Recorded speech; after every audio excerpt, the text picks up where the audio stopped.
Sorry about accidentally closing out that last video, but we left off on Foley catheter. So there's a video on the FDA, the Food and Drug Administration. I uploaded that for you to watch. They hold a lot of rules and regulations for food and drugs in the United States.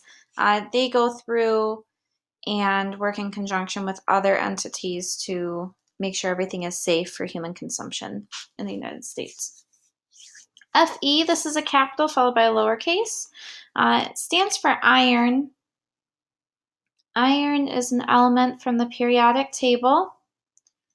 It's important because it's part of our hemoglobin protein in our blood that carries oxygen. So if we don't have enough iron in our body, we feel tired and lethargic and ill because we're not able to get enough oxygen and nutrients and get rid of our waste products out of our body appropriately.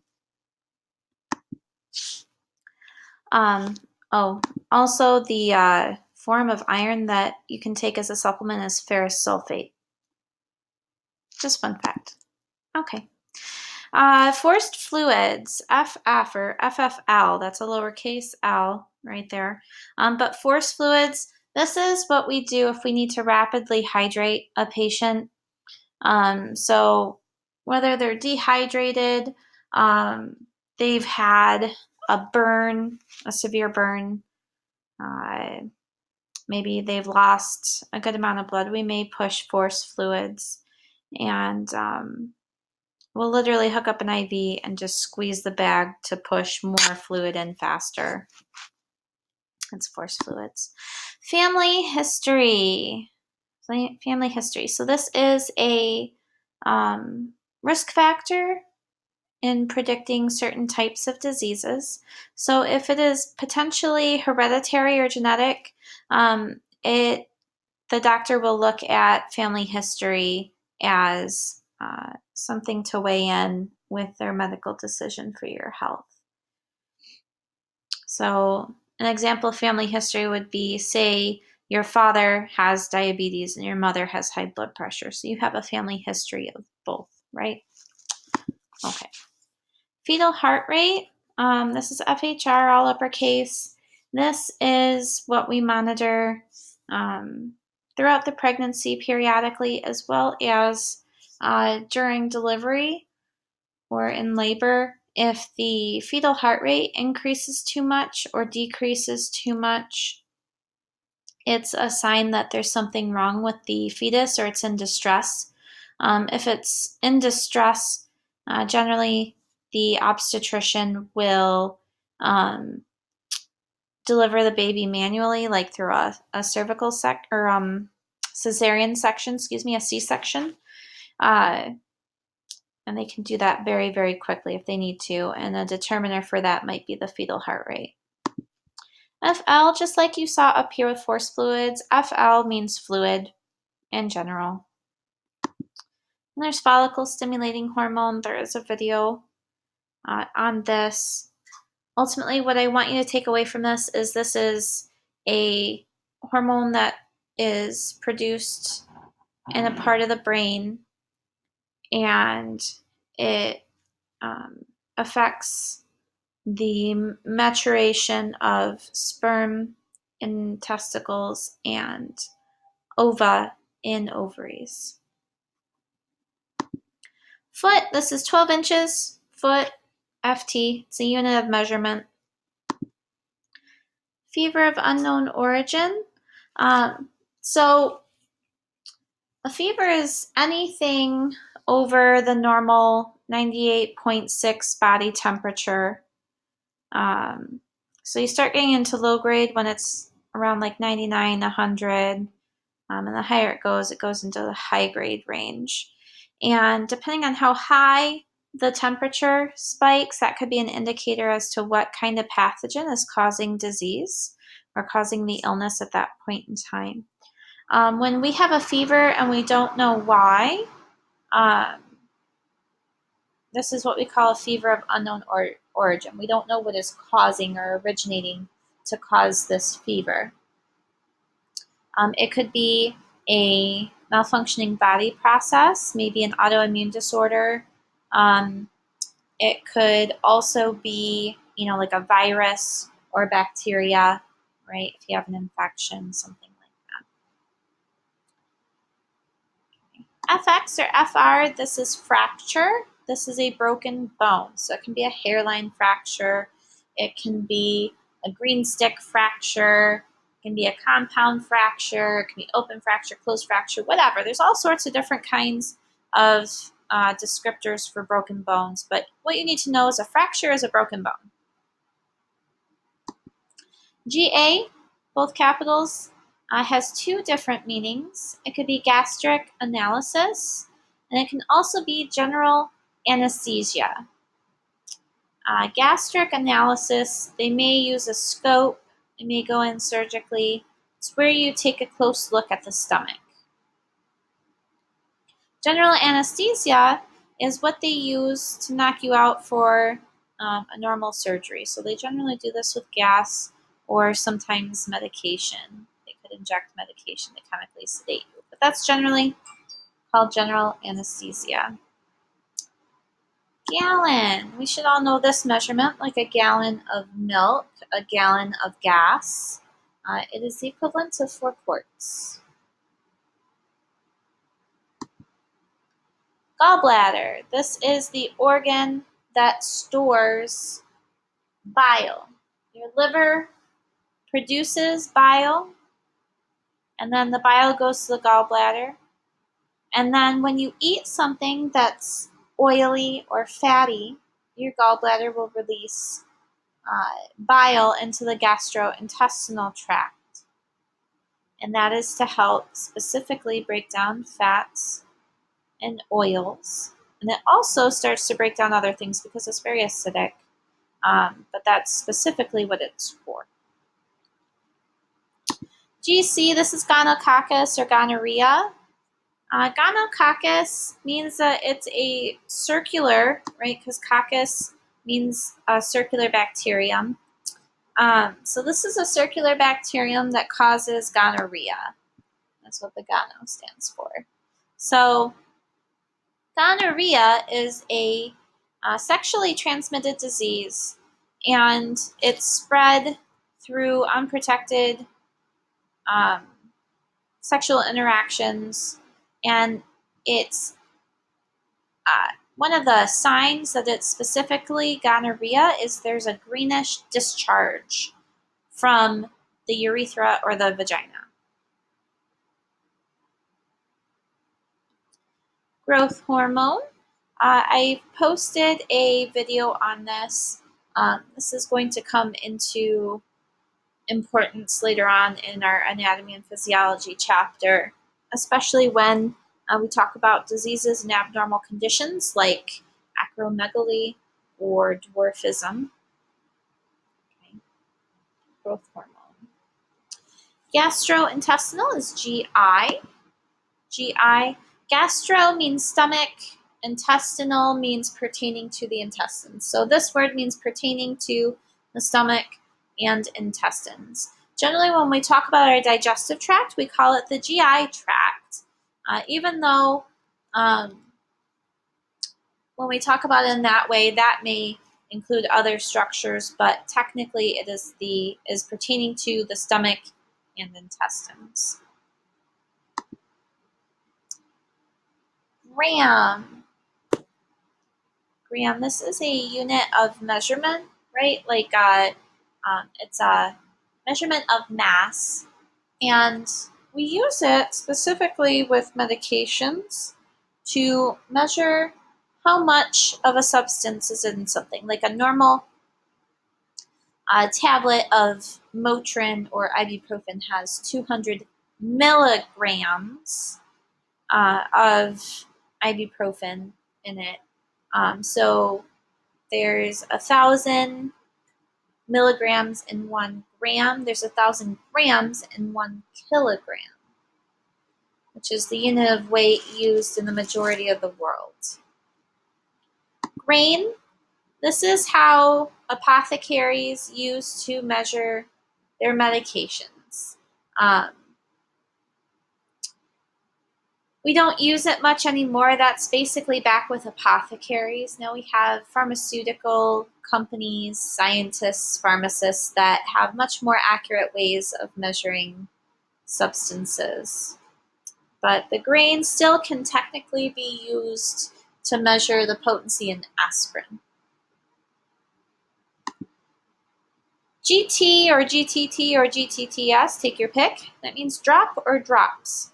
So when I am at my other job and we're starting an IV on a patient and we need to deliver fluids, everybody's seen the IV bag that has all the saline in it, but then the tubing with the chamber that hooks into the IV bag and then goes to the catheter that hooks into the person's vein, that is called a drop set.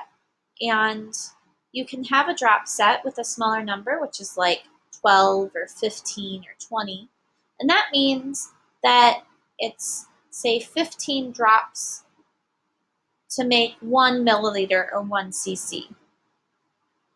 But you can have micro drop sets where it's, say, 60 drops per milliliter. So if you need more drops to make the same volume, that means they're smaller drops. So this is where it becomes important in medicine when you start looking at fluid measurement and fluid administration over a certain span of time. Drops. GTT, this is a glucose tolerance test, and I posted a video about that for you. Generally, it's used during pregnancy or to diagnose type 2 diabetes, gestational diabetes. Okay, it's GTT. GU is genitourinary. This refers to the area of the body that houses the genitals and the urinary tract. So this could include the penis for a man. It could include the vulva for a female. It basically talks about that general area. Gynecology, if we were to break this word down, we can split it into gyneco and logi. Okay, the logi would be the suffix at the end of the word, and that would mean study of. Gyneco means female or woman, so this is the study of the female. If a physician specializes in gynecology, they are a woman doctor, so they specialize in pelvic exams, pap smears, they do breast exams, that sort of thing. Hydrogen, this is just a capital H. Now you'll notice that the capital H is an abbreviation down here as well, but I would like to try to encourage you just to use a capital H for hydrogen. This is an element of the periodic table. Generally it's hydrogen gas, or you can have hydrogen attached to, say, like a water molecule, like H2O, or it's used in hydrogen peroxide, which is H2O2. Okay. We have hemoglobin and hematocrit.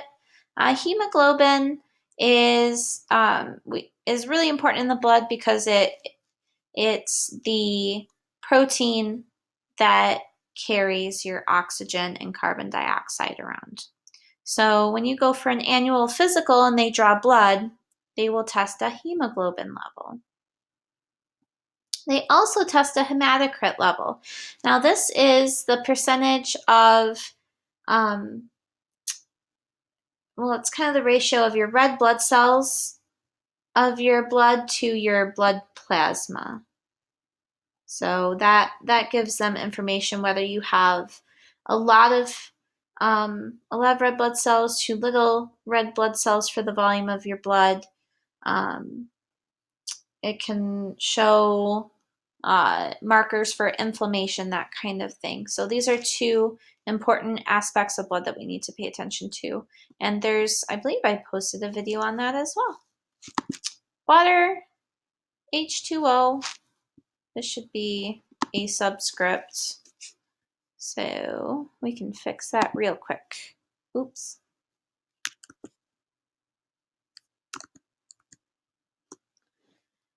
H2. Ooh. Heavens to Betsy. There we go. H2O. And this one would be the same one. Those are subscripts. So it's H2O2, and that's hydrogen peroxide. A lot of people use hydrogen peroxide to put on their cuts. This should never happen. Hydrogen peroxide not only kills pathogens, it also kills good bacteria as well, our normal body flora. And it also damages our organic matter of our skin. Our body uses hydrogen peroxide in our peroxisomes of our cells in order to break down organic matter to be disposed of. So hydrogen peroxide is very good at its job. And if we put this on our actual cuts, not only are we killing all the bad stuff, we're also taking away the good bacteria, and we're also damaging the skin to make it more difficult to repair. So it's kind of all in all a bad thing, but hydrogen peroxide is really great for cleaning. Really great for cleaning. It's really great for, cleaning drains and toilets in the bathroom. It's really good at getting blood out of clothes. So at work as an EMT, if I have a patient that is actively bleeding, I know that I can always get that blood out afterwards with hydrogen peroxide if I get a few drops on me. Now, if I get completely soaked in blood, which knock on wood hasn't happened yet, I would just throw my uniform away. But if it's just a few drops of blood, I can get it out. Hypodermic injection. This is generally used with the abbreviation hypo or H in parentheses. Okay, hypodermic, this means just below the skin for an injection. And we use this for like TB tests where they just inject right below the skin. HA, this has two different meanings. So this could be hearing aid, and it could also be headache. Hearing aid and headache. Hearing aid, it can go inside the ear. You can have it go around the outside of the ear. It just depends. It helps you to hear, like a hearing aid, right? It kind of seems self-indicative. But a headache, we all know what this is. We've all had it. So this would be a symptom, and it can be described by HA. High blood pressure. High blood pressure is not necessarily hypertension, so you can hear these two terms kind of used interchangeably. Hypertension is a condition of chronically having high blood pressure. High blood pressure is considered high when you are systolic, the top number that when I say a blood pressure should be 120/80, the systolic number is the 120. That's the top number. If that number is at or above 130, technically that is considered high blood pressure. HBV, this is hepatitis B virus. We are going to learn a little bit about this with bloodborne pathogens. We've learned a little bit so far, but we'll go more in depth. We have human chorionic gonadotrophin hormone. This is released by the placenta. The placenta is what an unborn baby grows inside the womb of the mother. And the placenta releases this hormone in order to provide nutrition for the growing embryo so that it can grow properly. And it's generally released within the first 2 weeks after implantation, which is where the sperm and the egg have fertilized one another and they have attached to the wall of the uterus. Once they attach to the wall of the uterus, it starts to produce the placenta around it, and the placenta will release HCG, human chorionic gonadotrophin hormone, and that kind of helps to provide nutrition so that the baby can grow appropriately. HCl, this is hydrochloric acid. It has a very low pH. It kind of breaks things down when it comes into contact with them. We actively have this in our stomach, and our small intestines. So we do use this to aid in digestion, and it's also kind of a way that the body protects itself from pathogens as well. So I hope you got something out of this chart. It's chart 5. It's available on iLearn under chapter 6. And if you have any questions, please message me. I will be available all weekend.